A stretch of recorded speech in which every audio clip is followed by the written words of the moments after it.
Bismillahirrahmanirrahim. Assalamualaikum warahmatullahi wabarakatuh. Alhamdulillah, pada kesempatan kali ini saya Betriana Pitaloka, NPM 102-197-8 dari STIS TNB Bandung Business School berkesempatan menyampaikan ilmu atau menambah ilmu kalian semua dalam mengenai ma'rifatul Quran. Dalam istilah ilmu nahwu, sesuatu yang di dalamnya berkumpul 4 perkara, yaitu lafaz, murakkab, mufid, dan bilwadil. Lafaz yang tersusun yang memberikan faidah dengan menggunakan bahasa Arab.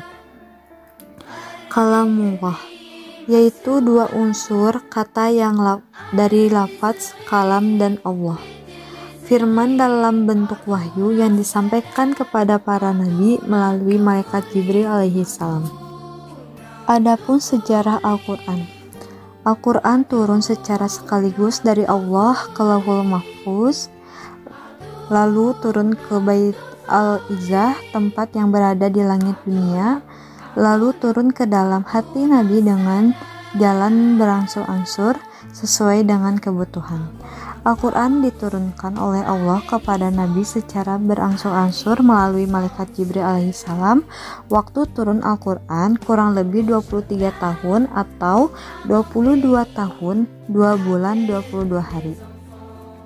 Al-Quran terdiri dari 30 juz, 114 surah, 6.236 ayat, 74.497 kalimah, 325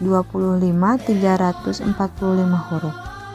Surah pertama yang turun yaitu Al-Alaq ayat 1-5 di Gua Hiro pada 17 Ramadan 610 Masehi. Dan ini wahyu pertama dan Nabi resmi diangkat menjadi Rasul. Surah terakhir turun yaitu Al-Maidah ayat 3 pada 9 Zulhijjah 10 Hijriah di Padang Arafah. Ketika itu beliau sedang menunaikan haji wada, haji perpisahan. Beberapa hari setelah itu Rasulullah SAW wafat.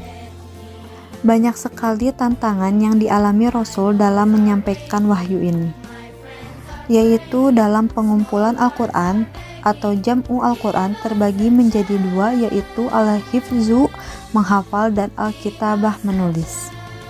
Dalam penulisan Al-Quran ada 2 masa, yaitu pada masa Rasulullah SAW ada 2 cara. Yang pertama adalah al-jam'u fis sudur, yaitu Rasulullah menghafal dan memahami Al-Quran. Yang kedua adalah al-jam'u fis sutur, proses penulisan pada lembaran-lembaran Al-Quran untuk mudah dihafal dan dibantu para sahabat. Selanjutnya pada masa Khulafaur Rasyidin, yaitu pada Khalifah Abu Bakar As-Siddiq. Pengumpulan terjadi ketika setelah Perang Yamamah 12 Hijriah. Perang tersebut mengakibatkan syahidnya 70 orang sahabat penghafal Al-Quran. Khawatir akan hilangnya Al-Quran, maka Umar menemui Abu Bakar untuk mengumpulkan Al-Quran dari berbagai sumber, baik tersimpan di dalam hafalan ataupun tulisan. Selanjutnya pada masa Khalifah Utsman bin Affan. Pada masanya terjadi peluasan wilayah Jazirah Arab, menyebabkan ini bukan dari bangsa Arab saja. Salah satu dampak yaitu ketika pembacaan Al-Quran tidak menggunakan bahasa Arab tetapi dengan bahasa mereka sendiri. Utsman dengan inisiatif untuk menyatukan penulisan Al-Quran yaitu Utsmani. Pada saat itu sudah terjadi perselisihan dalam pembacaan Al-Quran.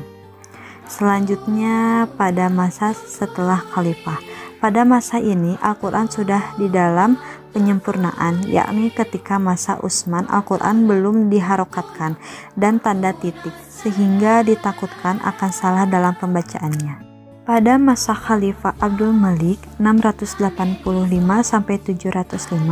upaya penyempurnaan tidak langsung sekaligus tetapi bertahap dan dilakukan setiap generasi sampai abad 3 Hijriah atau akhir abad 9 Masehi. Nah, itu adalah sejarah singkat mengenai Al-Quran. Selanjutnya kita akan membahas mengenai Ta'rifatul Quran. Untuk mengenal lebih jauh Al-Quran, kita dapat bertafakur, yaitu metode untuk lebih memudahkan atau mengamalkan ajaran-ajaran Al-Quran dan hadis. Adapun mukjizat Al-Quran, yaitu sesuatu yang diberikan Allah kepada Nabi dan Rasulnya untuk membuktikan kebenaran pengakuan kenabian atau kerasulannya, biasanya untuk menantang umat yang tidak beriman. Adapun syarat-syarat mukjizat, yaitu segala sesuatu yang sangat luar biasa dan di luar nalar manusia ketika adanya umat yang menentang dan tidak beriman. Unsur mukjizat yaitu hal atau peristiwa yang luar biasa terjadi atau dipaparkan oleh seseorang yang mengaku nabi, mengandung tantangan terhadap yang meragukan kenabian. Tantangan tersebut tidak mampu atau gagal dilayani. Adapun macam-macam mukjizat yaitu terbagi menjadi dua, yaitu mukjizat hissi, yaitu mukjizat yang bersifat material, inderawi, dan tidak kekal, yang dapat disaksikan secara langsung. Yang kedua, mukjizat maknawi, bersifat immaterial, logis, hanya dapat dicapai dengan kekuatan akal dan kecerdasan. Selanjutnya, aspek-aspek yang ada di dalam Al-Quran, yaitu aspek bahasa dan sastra. Tidak ada seorang pun yang dapat meniru bahasa dalam Al-Quran. Yang kedua, aspek isyarat ilmiah, yaitu memuat mengenai berita kejadian-kejadian yang ilmiah pada setelah zamannya penciptaan manusia terjadi kiamat, dan lain-lain. Yang ketiga, aspek kisah-kisah purba, kisah yang sangat kronologis, singkat, padat, dan syarat akan nilai. Yang terakhir adalah aspek hukum. Di dalam Al-Quran ada hukum yang terperinci dan global, hukum akidah, hukum akhlak, syariat, dan lain-lain. Al-Quran diturunkan ke dalam hati Nabi Shallallahu Alaihi Wasallam dan disampaikan secara mutawatir sehingga terpelihara keasliannya. Adapun alasan mengapa diturunkannya Al-Quran secara mutawatir, yaitu untuk menguatkan, menenangkan hati Nabi, menentang dan melemahkan para penentang Al-Quran, memudahkan untuk dipahami dan dihafal, membutuhkan dengan pasti bahwa Al-Quran diturunkan dari Allah Subhanahu wa Ta'ala, membacanya adalah ibadah dan mendapatkan syafaat di hari kiamat. Definisi mukjizat yaitu perkara yang di luar kebiasaan yang tidak bisa ditandingi, yang tidak bisa ditiru, yang diberikan Allah Subhanahu wa Ta'ala kepada para nabinya. Mukjizat diturunkan karena adanya suatu masalah, penentangan, pengakuan nabi palsu. Mukjizat ada dua, yaitu mukjizat hissi dan mukjizat maknawi. Alasan Al-Quran diturunkan secara berangsur-angsur untuk menguatkan hati Nabi, untuk menenangkan hati Nabi, menentang dan melemahkan para penentang Al-Quran, memudahkan untuk dipahami dan dihafal, membuktikan bahwa Al-Quran diturunkan dari Allah Subhanahu wa Ta'ala. Al-Quran ketika membacanya adalah ibadah dan mendapat syafaat di hari akhir. Selain nama Al-Quran, Al-Quran juga memiliki nama-nama baik yang lainnya, yaitu Alkitab, penjelasan pada Al-Baqarah ayat 2, petunjuk pada Al-Baqarah ayat 185, cahaya pada Al-Maidah ayat 15-16, ruh pada surah Asy-Syura ayat 52, obat pada Al-Baqarah ayat 147, kebenaran pada Al-Baqarah ayat 147, penerang pada Al-Imran ayat 138, pelajaran pada Al-Qamar ayat 17, berita gembira pada An-Nahl 89, Zikra pada Al-Hijr ayat 9, rahmat pada Al-Jasiyah ayat 20, Yang terakhir adalah Al-Furqan pada Ali Imran ayat 4. Nah, itu tadi adalah nama-nama yang baik atau nama-nama terbaik, nama selain dari Al-Quran. Selanjutnya kita akan membahas mengenai Al-Quran sebagai pedoman hidup. Al-Quran diturunkan sebagai pedoman hidup kita. Apabila kalian tersesat dalam perjalanan, maka kalian kembalilah kepada Al-Quran dan Sunnah, maka kamu akan baik-baik saja. Al-Quran adalah petunjuk yang lurus pada Al-Isra ayat 9 dan juga memberikan kabar gembira. Apabila kita tidak dapat berpegang teguh kepada dua perkara tersebut, maka kita termasuk orang yang rugi. Sama juga dengan kita melanggar Al-Quran berarti mengundang kerugian. Katakan pula, barang siapa tidak memutuskan perkara menurut apa yang diturunkan Allah, maka mereka itu adalah orang-orang yang fasik. Pada surah Al-Kahfi ayat 29, siapa yang ingin beriman, maka berimanlah, dan siapa yang ingin kufur, menolak kebenaran, maka silahkan menolaknya. Apabila ada pemahaman terhadap suatu ayat Al-Quran justru mengakibatkan tidak taat, pastilah pemahaman itu keliru. Adapun kalimat mengenai marah, yaitu marah itu tempatnya di neraka. Pada surat An-Nazi'at ayat 40-41. Adapun orang-orang yang takut kepada kebesaran Tuhannya dan menahan diri dari keinginan nafsunya, maka sesungguhnya surgalah tempat tinggalnya. Nah, dapat disimpulkan bahwa menahan hawa nafsu adalah hal yang sangat disukai oleh Allah Subhanahu wa Ta'ala.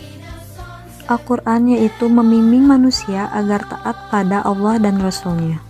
Gunakanlah Al-Quran secara kontekstual sesuai dengan situasi dan kondisi. Berpegang teguhlah pada dua perkara, maka kamu akan selamat, Al-Quran dan Sunnah. Banyak sekali ayat Al-Quran yang sangat global atau umum untuk diperjelas, maka Allah menciptakan akal untuk berpikir. Potensi manusia yaitu akal untuk berpikir dan membayangkan, kalbu untuk merasakan dan menyadari. Apabila sesuatu pemisalan diartikan tidak benar, bahayalah jadinya. Maka kita harus mempunyai pedoman agar kita tidak salah dalam mengartikan. Setiap akal dan kalbu yang kita miliki harus diberi pengertian agar menjadi lebih baik. Dan untuk memberikan pengertian itu, kita harus berlatih berpikir agar terlatih. Dalam hal spiritual, kalbu lebih penting daripada akal. Karena kalbu apabila baik, maka baiklah semuanya. Untuk melatih kalbu yaitu dengan pemisalan atau perumpamaan. Dengan ini kita harus belajar agar dapat memahami pemisalan atau perumpamaan dari Allah Subhanahu wa Ta'ala. Kecerdasan bermisal akan tumbuh seiring dengan semakin pahamnya pokok-pokok ajaran Islam. Allah memberikan kita akal dan kalbu yang kosong.